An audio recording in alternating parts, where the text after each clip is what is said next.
not a result of a new attack.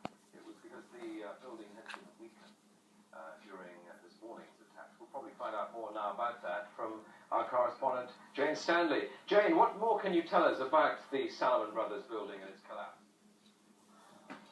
Well, only really what you already know. Details are very, very sketchy. There's almost a sense downtown in New York, behind me, down by the World Trade Centers, of just an area completely closed off as the rescue workers try to do their job. But this isn't the first building that has suffered as a result. We know that part of the Marriott Hotel next to the World Trade Center also collapsed as a result of this huge amount of falling debris from 110 floors of the two twin towers of the World Trade Center.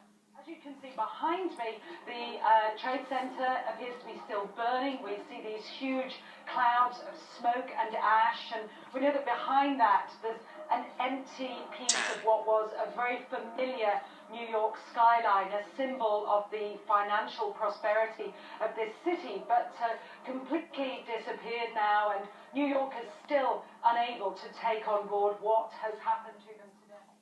Presumably there were very few people in the Salomon building when it collapsed. I mean, there were, I suppose, fears of possible further collapses around the area.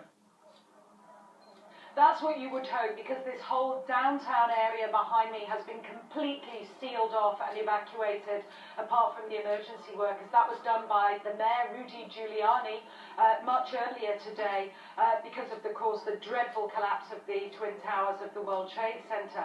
But New York, very much a city still in chaos. The phones are not working properly, the subway lines are not working properly, and we know that down there near the World Trade Center there are 3 schools that are being turned into triage centers for emergency treatment.